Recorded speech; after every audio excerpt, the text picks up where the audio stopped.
You are now watching the Amazing Mets pregame show with your hosts, Rob and CP. Let's go Mets! Let's go Mets! Let's go Mets! Let's go Mets!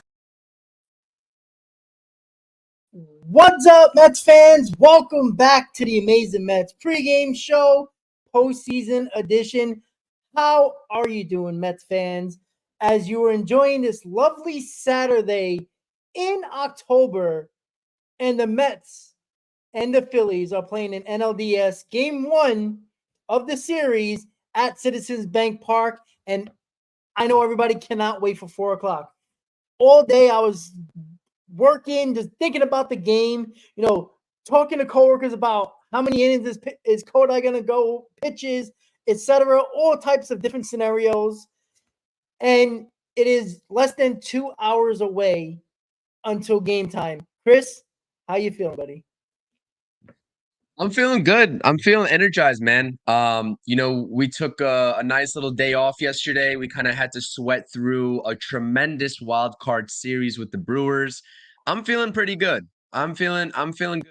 Hopefully the New York Mets are feeling good. Hopefully they're well rested as well. I was live yesterday at about 3:15. I know that you were live at 7, giving you all a little bit of our each individual previews for this series.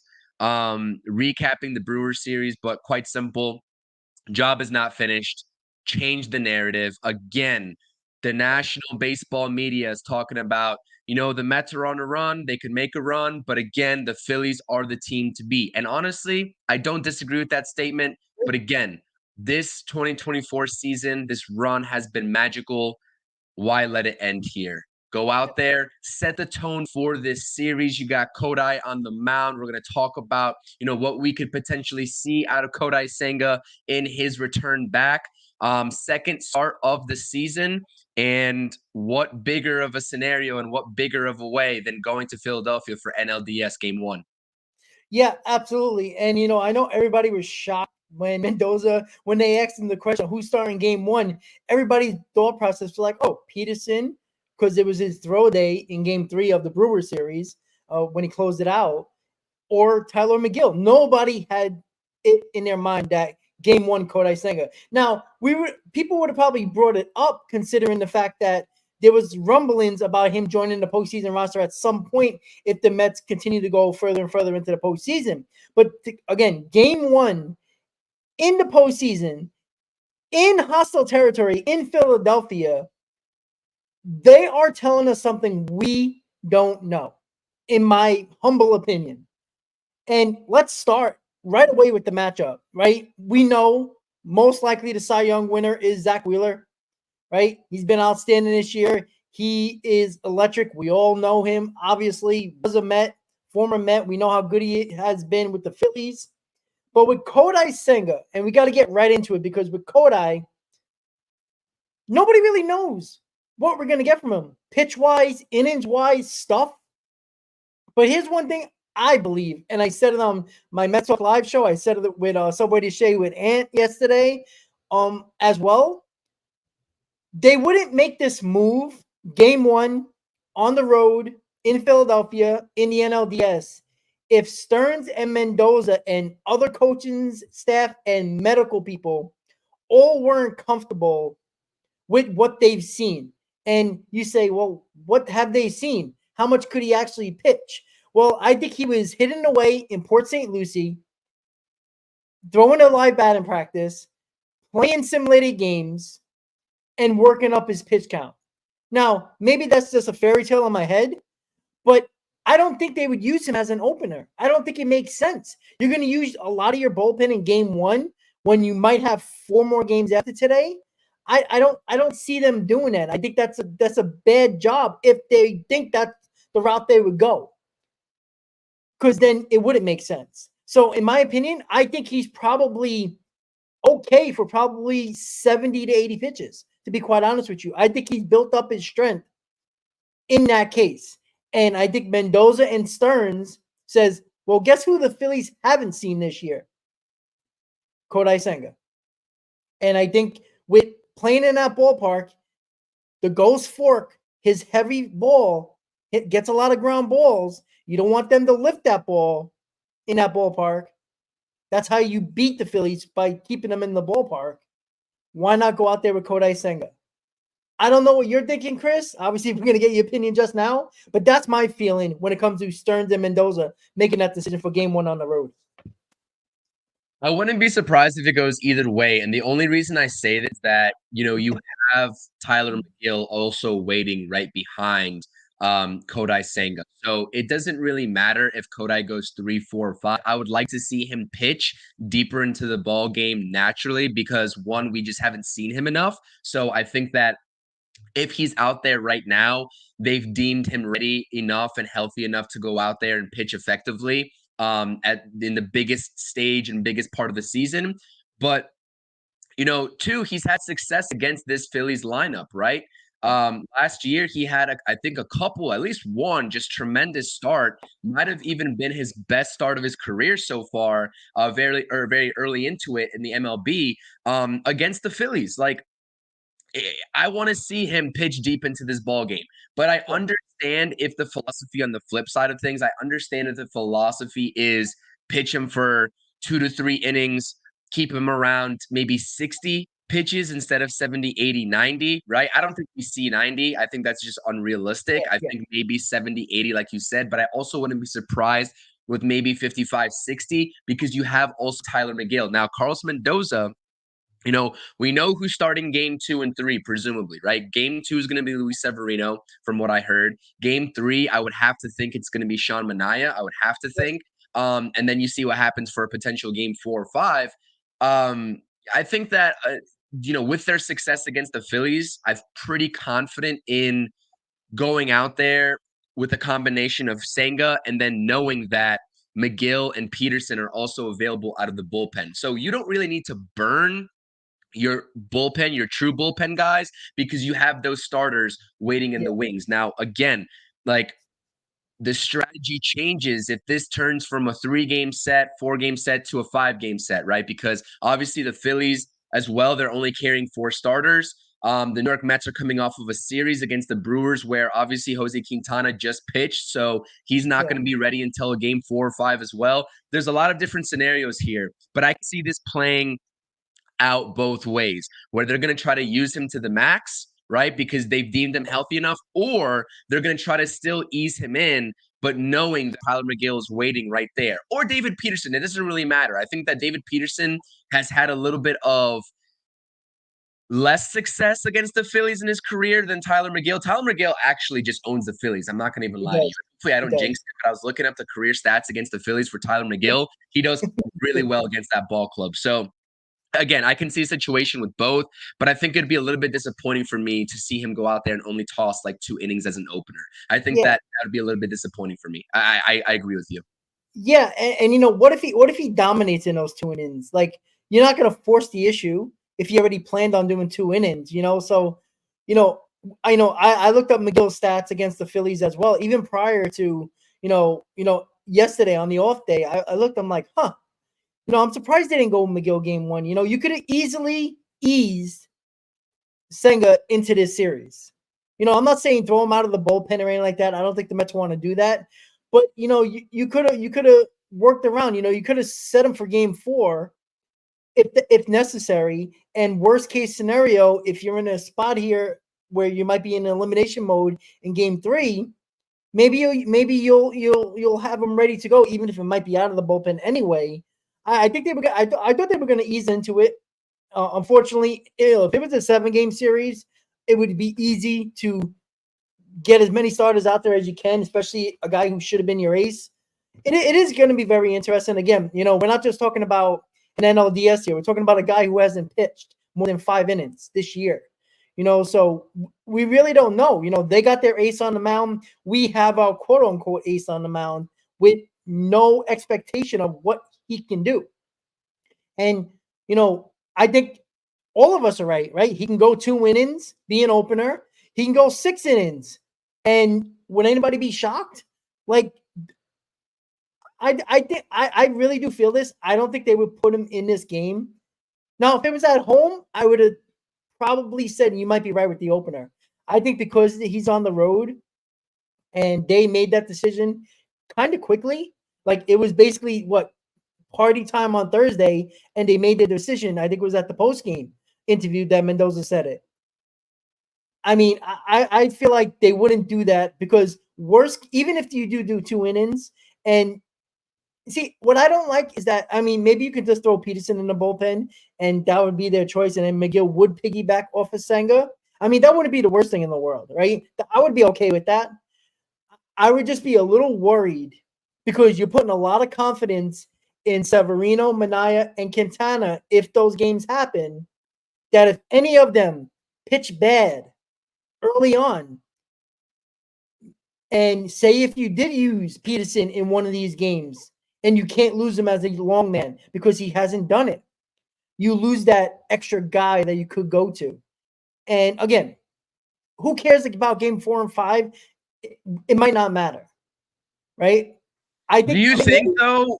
Do you think though that they will like that's but that I know game 4 and 5 doesn't matter to us right now, but like having a pitcher that hasn't pitched this whole entire season, do you think they would use him as kind of like that opener today and then just try to see if they can work him back in for a potential game 5?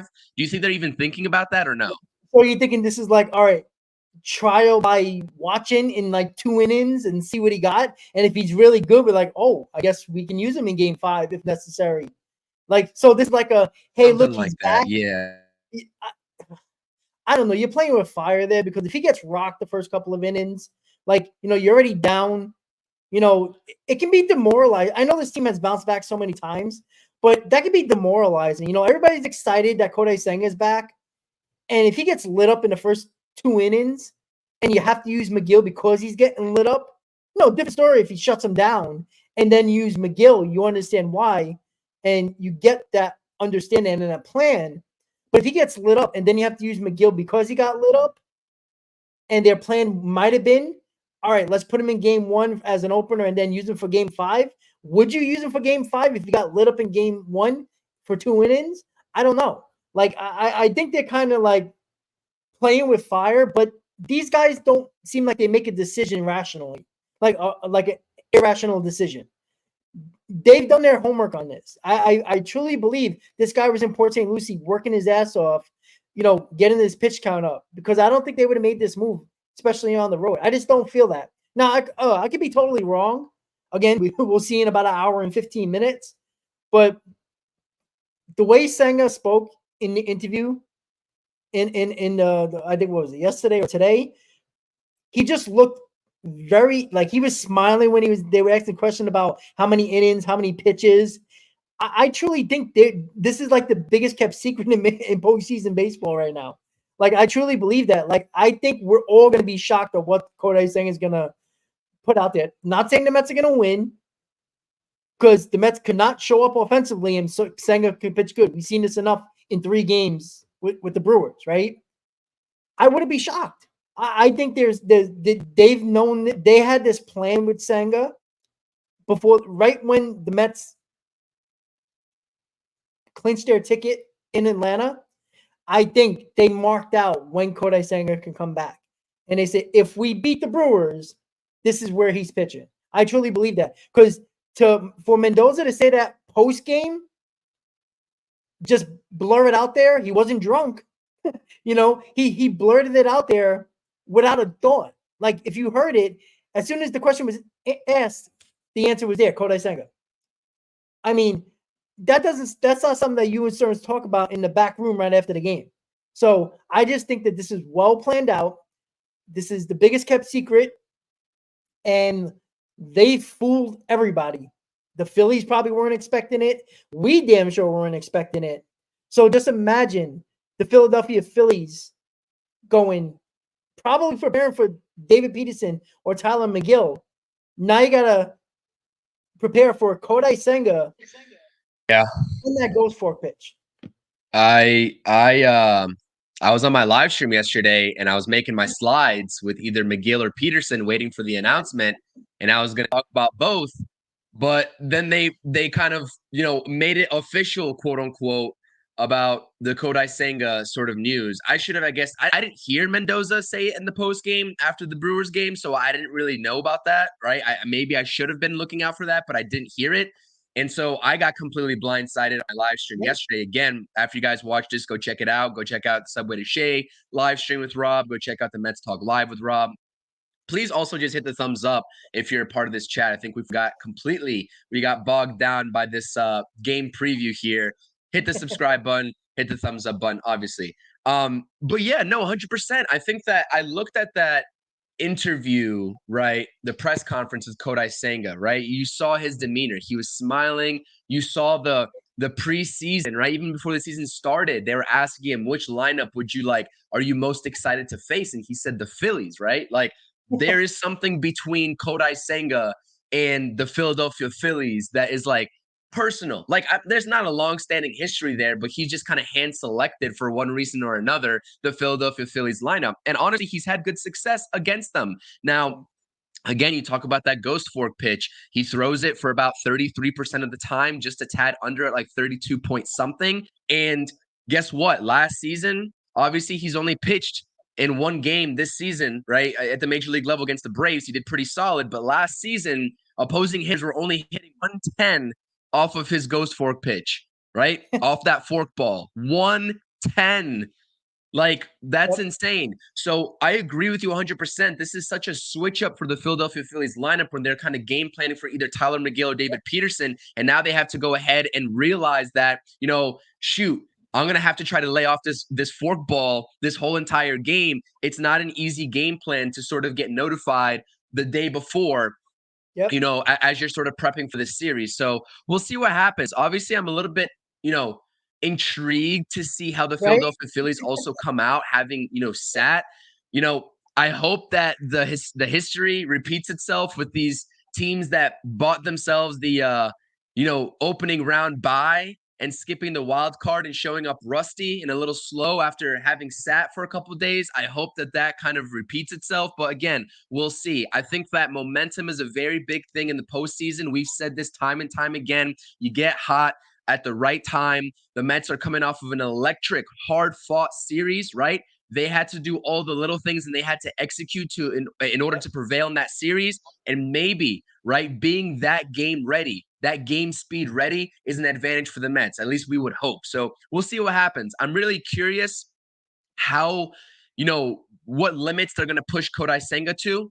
But this has obviously been pre-planned. Like you said, they have a ballpark. If they have a pitch count, if they have an innings count, they've got that going into today, and everybody knows about it. So Tyler McGill is going to know if his name is going to get called, right? First up, David Peters is going to know. I'm curious to see, right? Because Mendoza alluded to the fact that everybody, pitching-wise, is available today outside of Jose Quintana, who just threw, and Luis Severino, who's going in Game 2. So everybody else is all hands on deck from what Carlos Mendoza said. Would they pitch, right, both Peterson and McGill in this game, knowing that this is a best of 5 and you might need one of those guys to start maybe in a Game 4, Game 5? I don't know. I don't know what the strategy is here. This is why Carlos Mendoza gets paid the big bucks. But I'm kind of chuckling at a comment in here. Oliver said it looks like Brazo banned, and he's not on the postseason roster. So they kicked him and Max Kranick off. But also, right, I know we've been talking pitching. We're all excited for Kodai Senga. I'm ecstatic for Kodai Senga. I love Kodai Senga. This guy's an absolute gem, and he embodies what it means to be a proud New York Met. Like, he is wearing that uniform with pride always, and he cannot wait to get out there. I'm sure it's been eating at him the whole season that he could not be out there with this team, helping this team win ball games. He's just that much of a team player. But how about some other kind of big news as it relates to the offense? Jeff McNeil is starting baseball activities. He just had a kid. Him and his wife just had a kid, I believe. So congratulations to the McNeils. That's awesome. He's restarting baseball activities. He's going to be on the taxi squad for the Mets. So he's going to be in the Philadelphia area, ready if his name gets called up to the roster. It just seems like the Mets have, the injury bug is starting to resolve itself. It's all hands on deck. They're getting the proper pieces back. Now, I'm not saying we're going to see Jeff McNeil anytime soon. Again, He's coming off of a fractured right wrist, right? That's kind of important to swing a baseball bat, and we don't know how that's healed. But again, if he's starting baseball activities, if he's ready to go, then that means he's probably almost game ready, and that's just great news. So I wanted to make sure that everybody knew that, because I think Anthony DeComo put that tweet out there earlier today about Jeff McNeil, which honestly was a pleasant surprise for me. And everybody's always asking about Brett Beatty. Yes, he's also part of the taxi squad. He's actually with the Mets right now. We just saw him taking ground balls at second base. By the way, he was taking grounders at second base at Citizens Bank Park ahead of game 1 today. Yeah, and look, every team has a taxi squad just in case of injuries. And again, the good thing about almost all of these series, except for the Yankees and Royals, they're within striking distance of each other, geographically. So, that works. It's like the Mets are in San Diego, the Phillies are in Texas or something like that, right? So they would actually be, within limits, close proximity to each other.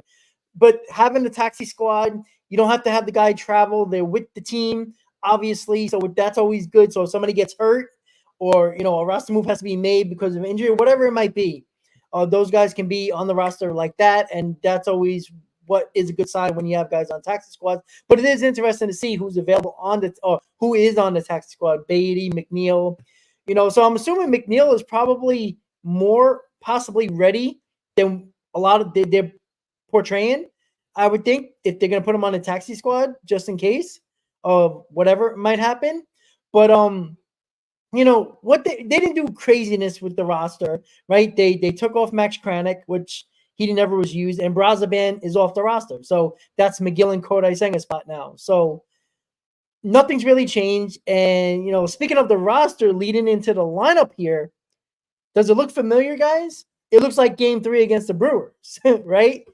Now, and Chris was like, hey, trying to get that magic, that mojo. And I was like, yeah, except for the first 8 innings of the game. But you know what? It ended If it up broke, don't fix it. Yeah, exactly. Yeah, exactly. Like, don't broke, don't fix it. But hey, listen, it ended up being a winning lineup at the end of the day or night. As crazy as that night was, and I'm still trying to feel like it was like it just felt unreal, to be quite honest. And going with the same lineup, very interesting, Chris. And I know a lot of people don't like Vientos in the number 2 spot. If you go back to the season, his best numbers and production is in the 2 hole. But I understand why people are questioning it, because they would want Jose Iglesias in the 2 hole because he can do everything, right? He can take pitches, he can take a walk, right? He can slap the ball the other way. He can do a lot of things at the number 2 hole. He's a perfect number 2 hitter. Why Vientos is there? I think because of the numbers. He's a guy that can hit the fastball, the high velocity fastball. What does Zack Wheeler throw? High velocity fastball, right? Vientos is not good against off-speed breaking pitches. He has problems with that. Wheeler is a fastball type of guy. He will throw his fastball more often than any other pitch. He likes to establish the strike zone. He likes to get ahead in counts. And Vientos likes to jump on fastballs. I think that's the reason why the lineup is the same. I think that's why Vientos is still in the 2 hole. Now, if I were to put the lineup together, I would have moved Iglesias to number 2 and Vientos 5. But, again, we've seen it in the playoffs already. The ball is going to find you. The at-bat where important situations where runners on is going to find you. No matter if you're Alvarez at 9, Vientos at 2, Iglesias at 5. Doesn't matter. Right? Doesn't matter, Chris. And we all know that, right? We all complain about the lineup, but it seems like every game, that one guy that we didn't want there in the lineup always finds the spots where they need to be productive and a run producer. So I'm okay with the lineup. I'm not going to go crazy. I'm sick and tired of, myself bitching about a lineup when you come postseason time. It's not like, DJ Stewart's in this lineup or something like that, in a postseason, right? Then we can put our hands up in the air, right? Bader has not played. So the one guy who's he should not be playing. He should not be playing. 100%. 100%. And look, JD Martinez is an afterthought right now, right? He might get up in the big spot with a lefty, but he hasn't started much. He started game 1 only, if I'm not mistaken, or game 2, right? And there you go. So he's going with the hot hands at this point, right? As many guys as he possibly can that is hot. The two guys that are struggling, Martinez and Bader, are on the bench. So you see what Mendoza's trying to do. So, Chris, what do you think of this lineup? And are you okay with Vientos at the 2 spot?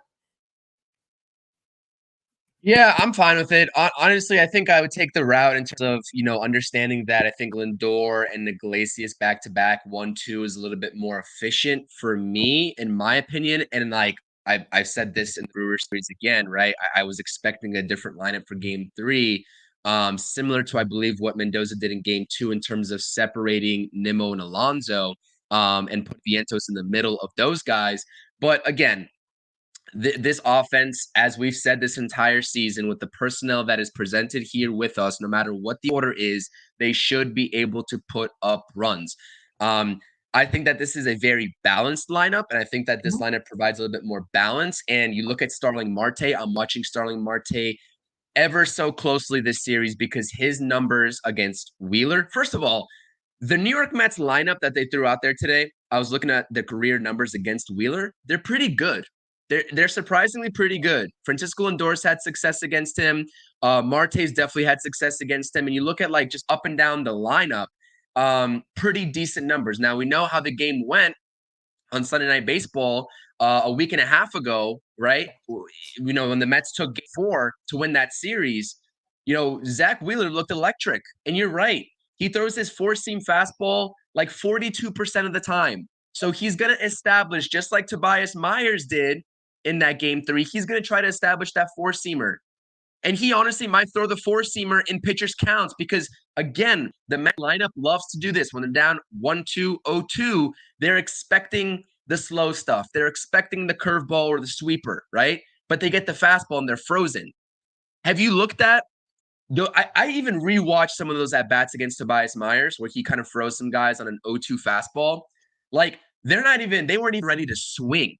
Yeah. So that tells me that they were guessing off speed. Can't do that, especially against Wheeler, right? Tobias Myers is great, and he's going to be great for the rest of his career. But respectfully, Zack Wheeler's been doing this for quite some time, and his track record speaks for itself. So he also throws a plethora of pitches. He has a lot of pitches to mix in. You talk about the four-seamer. He's got a sinker that's also elite. So not only do you have to worry about a fastball that's going to move straight at you at like 97, 98, you also have to now worry about a fastball that's going to tail inward to righties, which makes it ever so difficult. I believe Jose Iglesias got hit by a pitch. I'm not sure against if it was Wheeler or not, but it was against a two-seamer that was just running tremendously inside, and it's really hard to pick up because it looks like a four-seamer and then just breaks in, and righties have a really tough time with it. You have to account for that. The splitter, the sweeper, the curveball. This guy has a vast arsenal, but again, he's not unbeatable. I just told you the Mets have had relatively good success against Wheeler in terms of the overall numbers, the individual numbers. Go out there and utilize the opposite field, please, especially at Citizens Bank Park. The opposite field is to be had, right? Starling Marte has done it really well. If you go look back at the series in Philadelphia, right, before the Phillies came to New York, Starling Marte had an opposite field, right? Utilize the opposite field. These guys have been doing that. We saw Pete do it. Finally, he puts a ball over the wall.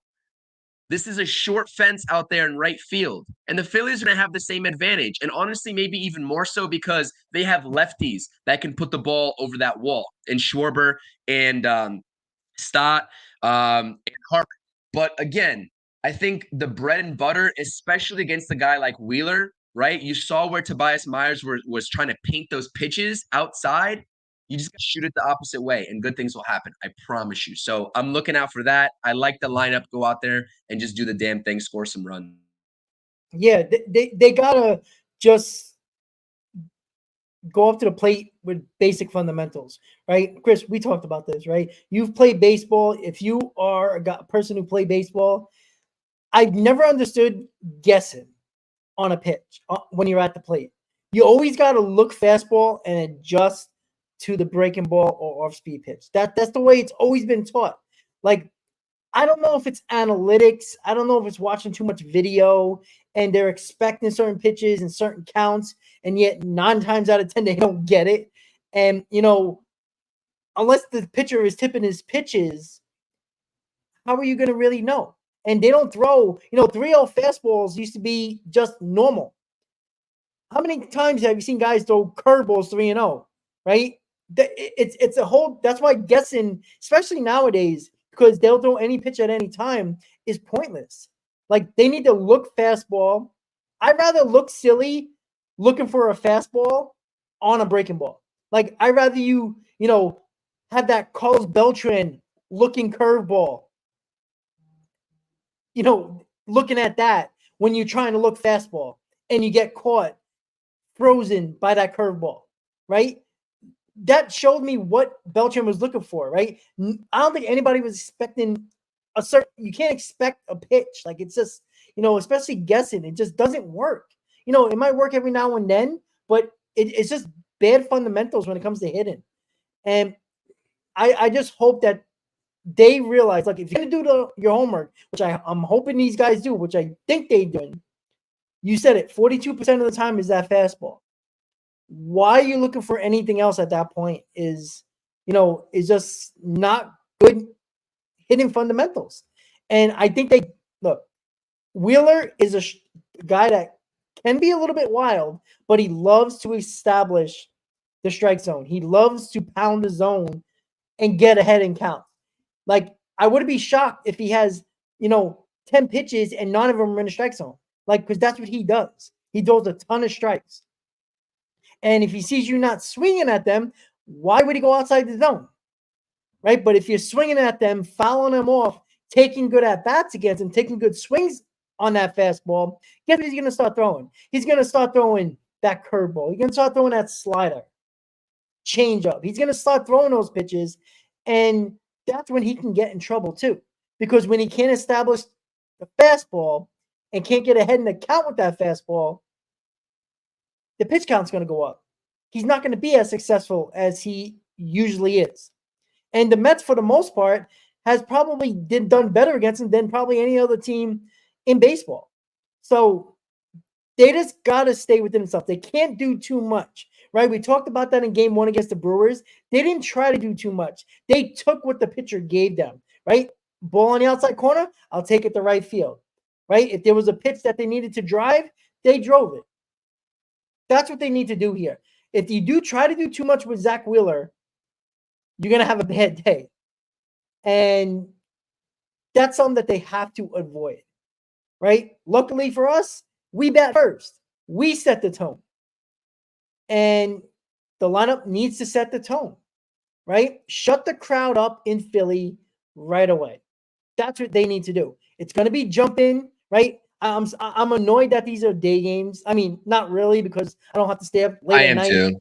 Right? Yeah. I like, because I can get some sleep before work, but the night game, it doesn't, like, day games just feel postseason kind of, it's a little weird, but it is what it is.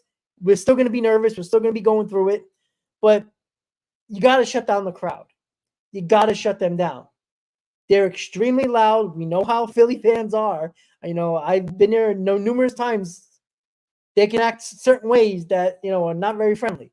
So the lineup got to start early. Put some runs on the board early for Kodai Senga, regardless of how long he's going to pitch.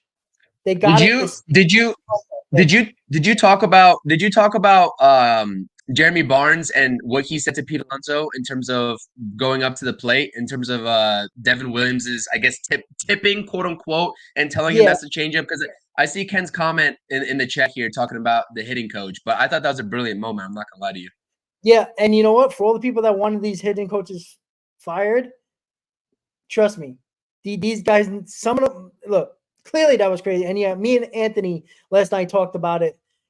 Just a little shift in his glove that obviously, and it was just picture perfect that, John Boy did the whole, video and everything and the breakdown, and it's just so perfect. And he actually hit the changeup, which is Williams' best pitch. That's amazing. It really is. And you know what? That's not stealing signs, that's not banging on a trash can. That is good, smart. I guess what would you call it? You would call it, friendly baseball. Like it's a game within the game, right? There's no cheating involved with that. Somebody picked it up. That's on the pitcher and the Brewers for not noticing that, or the catcher. So it's on them. But that was a great video of that, and just an amazing job by the coaching staff, because that shows you they're paying attention, right?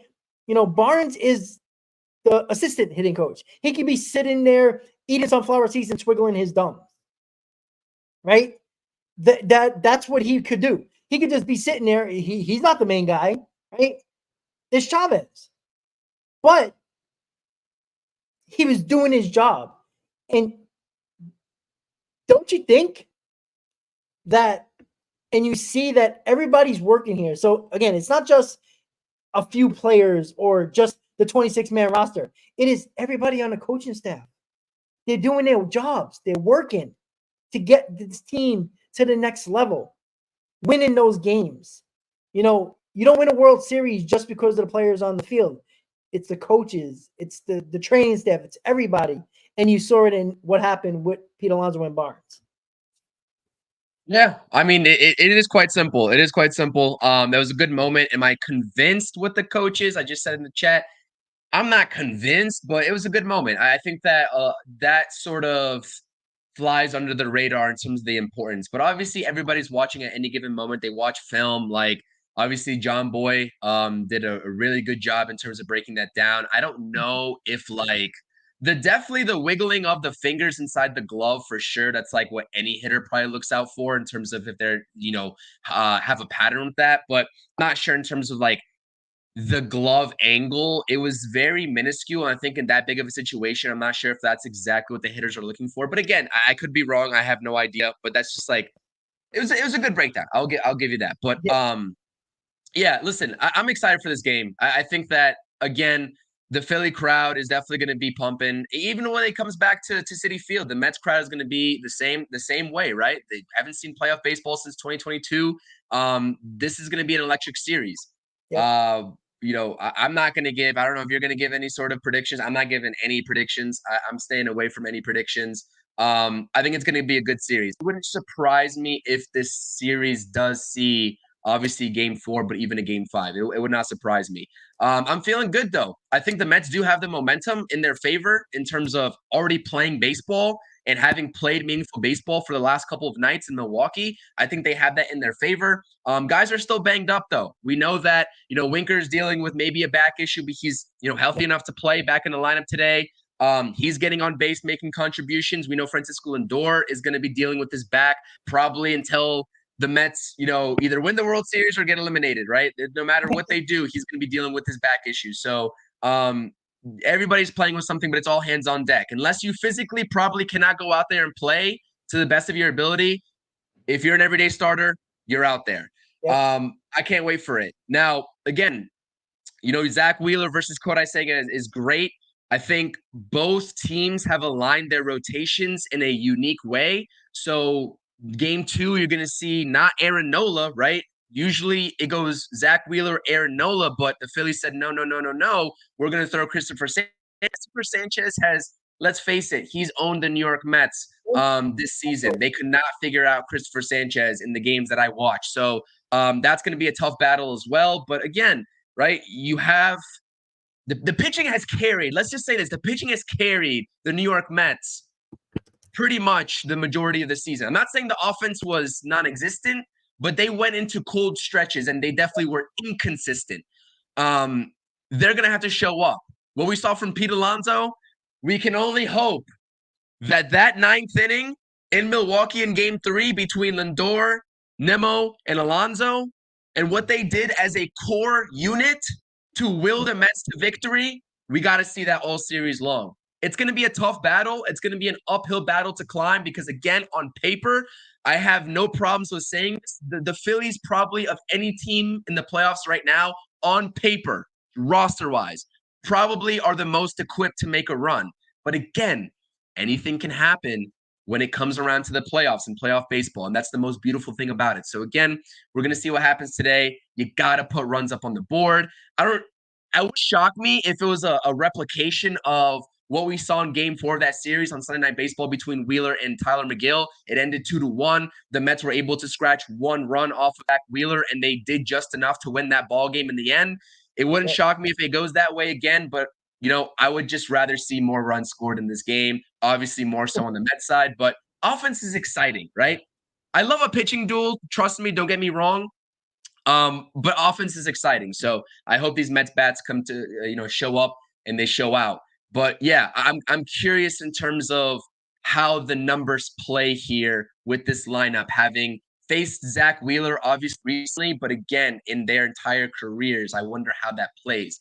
That crowd is going to be electric, though. It is a shame. Oh, yeah. I'm not really a fan of the 4 p.m. starts. I'm not going to lie. I'm not really a fan of these 4 p.m. starts. But listen, what do we say? Like, what more do we have to say, Rob, in terms of our thoughts on this series, other than the fact that my hashtag and my slogan for this playoffs has been change the narrative? Not many people believe, right, that I've seen that the Mets can actually pull this off. They're giving credit to the Mets now, which is a first step. But that shouldn't be that's not satisfactory to me. We are greedy at this point.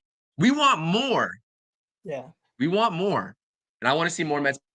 Again, buckle up, Mets fans. Really, buckle up. If you thought that Brewers series was crazy, I think this series has a potential to top that, really.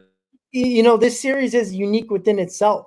The Mets and Phillies never played in postseason history against each other, right? So that's already one thing, right? The Mets had their battles with the Braves in the postseason in the past. And look, and you talked about night games in the postseason. They just hit differently, right? It just feels different.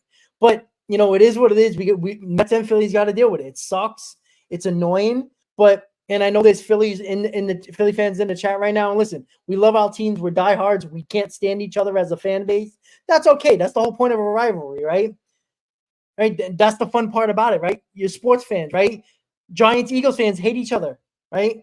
Cowboys, Eagles. I know that's not New York, but you know what? I'm a Cowboys fan, but you understand, right? It goes. It's not just baseball. Knicks, Sixers.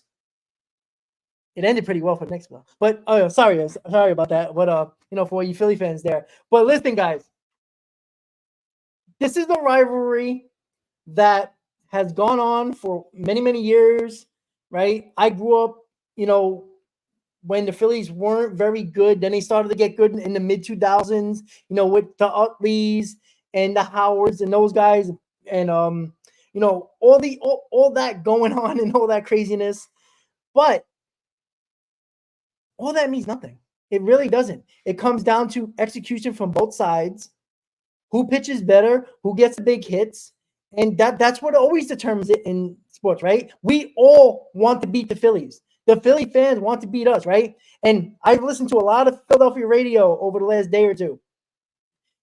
I don't want to hear no Philly fans saying you wanted the Mets, because I heard you 4 days ago saying that you did not want no part of us, all on sports radio in Philadelphia. So now, and that guy Brody on YouTube, who's a huge Phillies YouTube guy and all that, saying that he wanted the Mets. No, you didn't. Don't stop that. You got great work, but you're so full of shit. And Philly fans, you are too. You never want to play a team that's playing with house money. All the pressure's on the Phillies. If you don't believe that, then you're not paying attention. Sorry, it is. Right? It really is. The Mets, if they lose this series, it would suck for Met fans. But we weren't supposed to be here anyway. And Philly fans, don't lose to that wild card team, that team in New York, that little brother. You don't want to lose to us, right? Especially the first time ever playing each other in the postseason. And again, this is by no means saying the Phillies aren't a good team. They are one of the best teams in baseball. They've proven it. But you also were good for about 80 games this year, about 90 games this year. You were excellent in the first half. The second half, if it wasn't for your big lead, who knows what would have happened? because you didn't play that well in the second half. You played all right, but you didn't play the way you did in the first half. So who's going to prevail here? The last time I checked, baseball postseason has become a crapshoot. It is like the hockey playoffs now. It's basically how it is now. Go out there, Mets. Do your job. Don't make mistakes. Keep the Phillies in the ballpark, and you got a damn good chance to win. And that is basically my final thoughts. Fuck Philly. Fuck them. I think it's been pretty funny scrolling my X timeline. I haven't really watched too many like Phillies content, creation videos and YouTubers over on here on this side, but over on X, there's like a bunch of Philly sports accounts that somehow pop up onto my timeline. It's just kind of funny watching the discourse that they have versus the Mets fans that I follow as well, and kind of like just like this like ongoing feud. It's awesome. Like this is what a rivalry means. And this is the start, hopefully, of maybe these teams meeting each other more in the postseason. I'm not even sure how this is the first time, but again, here we are. Obviously, I think the Mets, like respectfully, I think the Mets play Philly close. Like I feel like they play the Phillies close a lot.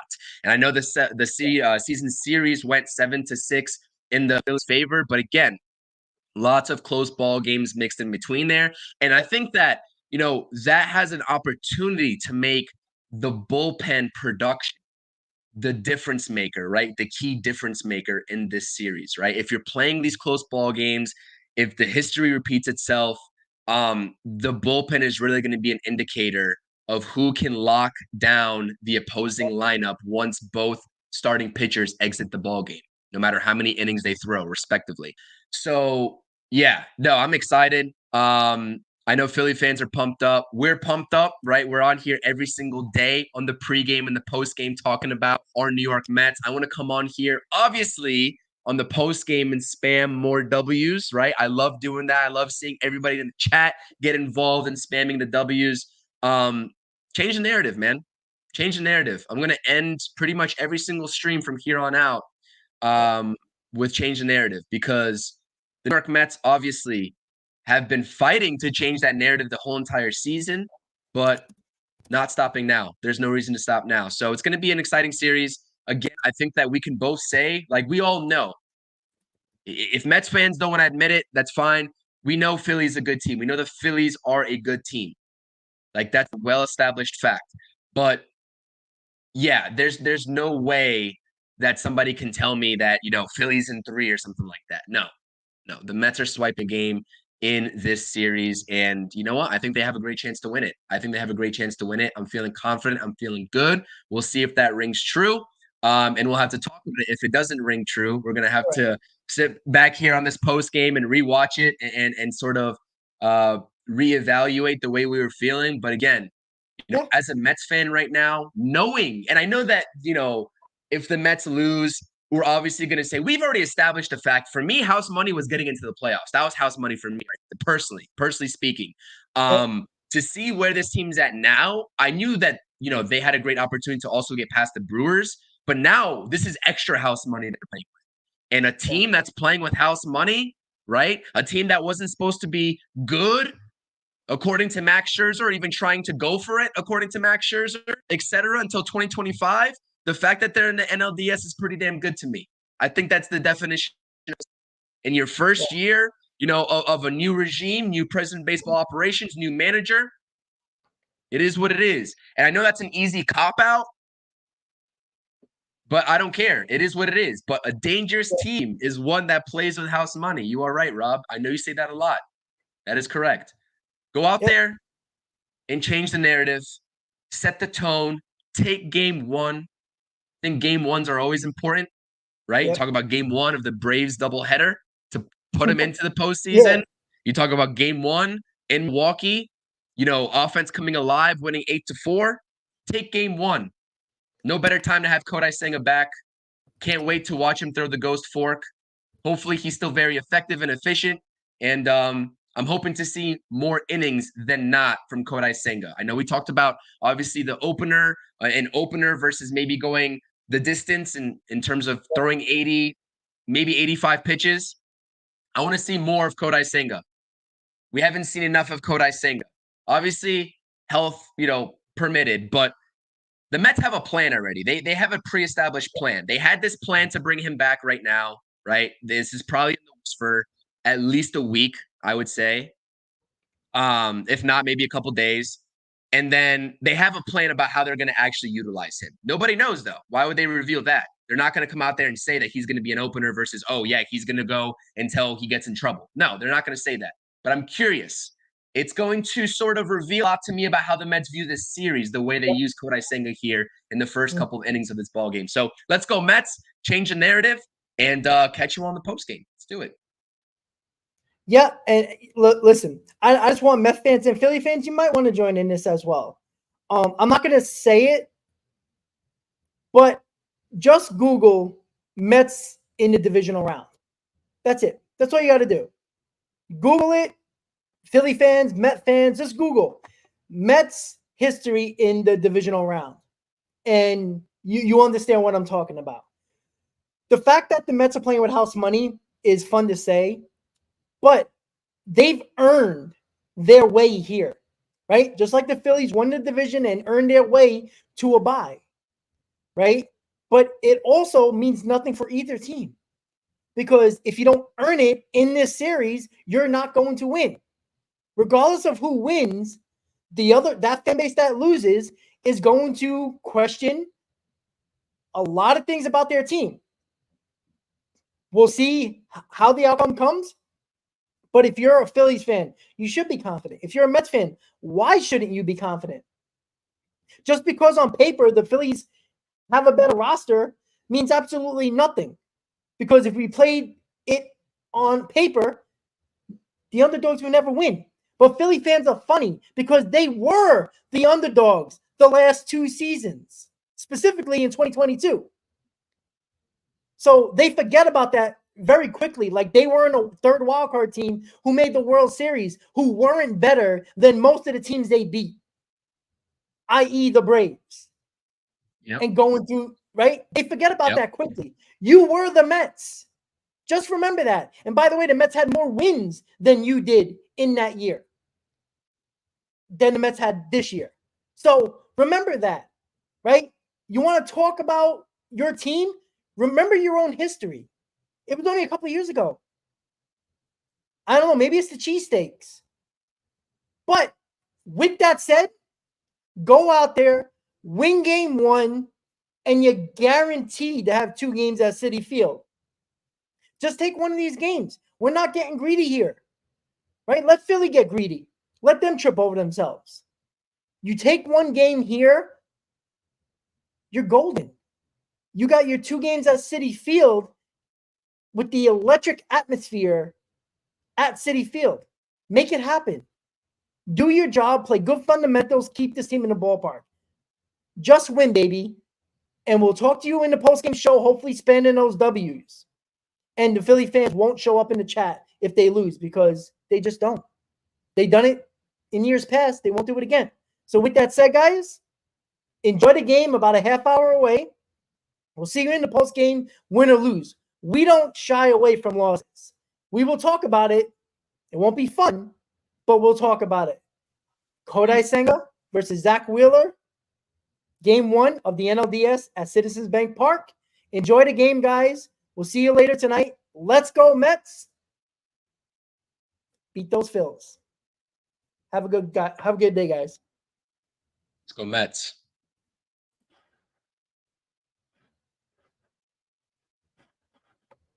Uh-oh.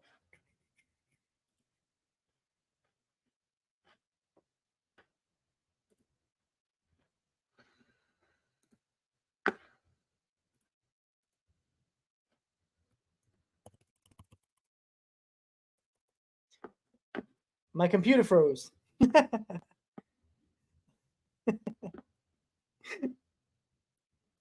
Sorry, guys.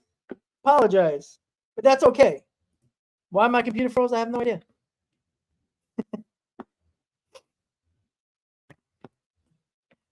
So, guys, I'm sorry. I'm going to end it just now. I do apologize. My laptop froze on me. So I'm just going to end it on my phone.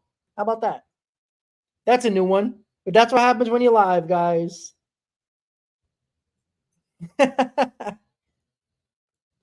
So, guys, I do apologize for that. It just completely. Yeah, I don't. I apologize. There we go.